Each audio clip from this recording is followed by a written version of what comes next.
continues to be something that a lot of people are wondering why, and that's Justin Fields. And having him, you have him right now at 11, going to the Patriots in a trade up for the Patriots. What is behind the intel that you have about Justin Fields, what seems to be him sliding down the draft?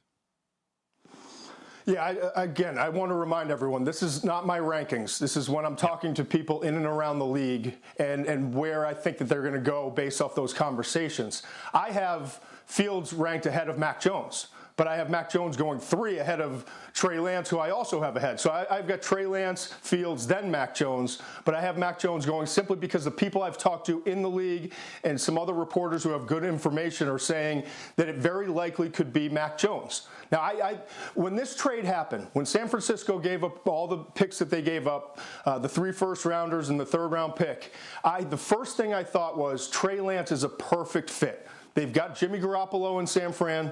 They can use him as a bridge to a quarterback who has all the talent in the world, all the mental processing in the world. It just is not ready yet in terms of his footwork and accuracy. So you bring in Garoppolo, you have Garoppolo, you bring in Trey Lance, and you allow him to develop, and Kyle Shanahan can get more out of Trey Lance down the road than probably a lot of the other quarterbacks that he's developed. But then I talk to people in the league, and everyone's saying that Mac Jones fits perfectly for what Kyle Shanahan wants, and he, from the mental, aptitude and the ability to pick things up. And Steve Sarkisian, the offensive coordinator at Alabama last year, said to us when we prepared for 3 different games, early in the year it was all about staying in his lane, because he was a first-year full-time starter. Second game, we had, he's really progressing. We're starting to give him more and more. Third game later in the season, he said, I've given more to Mac Jones from an installation standpoint than any other college quarterback that I've developed, and he's developed a lot of good college quarterbacks. So I think that's part of it, but I'm not convinced. It was kind of a coin toss between Trey Lance and Mac Jones at that number 3 pick, and then if Lance goes 8 or if Carolina moves up to go get him, then you're sitting there with Fields, and then Denver's a possibility at 9, then you've got New England at 15, Chicago at 20 in terms of teams that need a quarterback. And so I had New England move up to go get Fields. Listen, all 5 of these guys going in the top 11, that would be record-breaking. And Fields is probably the most physically gifted of all the quarterbacks in this class. Todd, in your latest mock, you have Kyle Pitts going 4th overall to the Atlanta Falcons. There's been a lot of debate about Pitts in the pre-draft process, about whether or not he's the best non-quarterback or positional value in taking a tight end that high in the draft. And you look at your evaluation of him, when you put him under a microscope and you watch the tape, what makes it make sense to take a player like Kyle Pitts this high? I mean, he's up to like 245 pounds. He's close to 6'6". He ran in the 4.4s.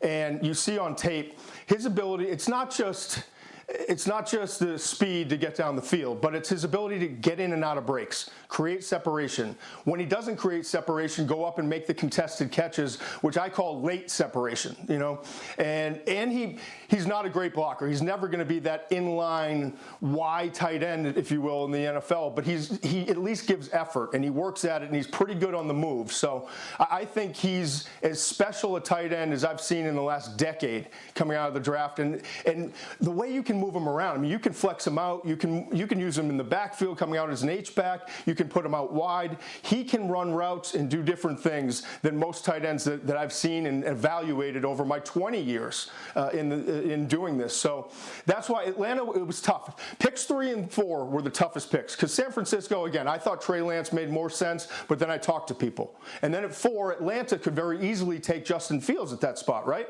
Or Trey Lance if Mac Jones goes 3.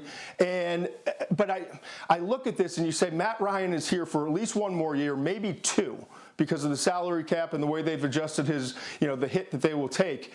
So if you're going to try to win now and you put Pitts with Calvin Ridley and Julio Jones, now you're giving weapons and you create a unique offensive scheme that most other teams in the league don't have in terms of the ability to move guys around in the different parts they have. So I think Pitts is the best player in this draft that's not a quarterback, and it won't shock me if he goes 4. And if he doesn't go 4, I think he could easily go number 5 to Cincinnati, where I had Jamar Chase going as the best wide receiver in this class coming out of LSU. Yeah, I'm sure Arthur Smith would love to have Kyle Pitts with that weapon. That would be dangerous. I do want to ask you, Todd. Yeah. I've heard a lot of experts talk about Penei Sewell, that he's a game changer type of talent. I see on your mock draft that you have him dropping all the way down to 13 for the Chargers. Why the drop off? It's a good question. I thought long and hard about putting him in number 5. But then how do you listen, Joe Burrow didn't have any protection last year in Cincinnati, and they're picking the number 5 spot. He had the ACL injury. They need to protect him better. There's no question about it. But how do you take a guy in Jamar Chase when he's staring you in the eye at that number 5 pick? And you go back to 2019 and study the tape where he set single-season SEC records for receiving yards and receiving touchdowns.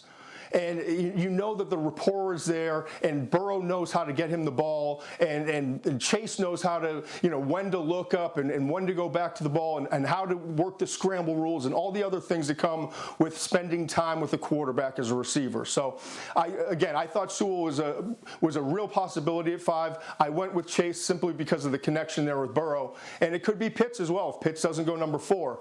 They have a difficult decision to make, and they may have some trade offers with a team like Carolina sitting at 8, not wanting any other team to move up ahead of them to go get the 4th or 5th quarterback in this year's class. So it's really intriguing in that number, that number 4 and number 5 spot.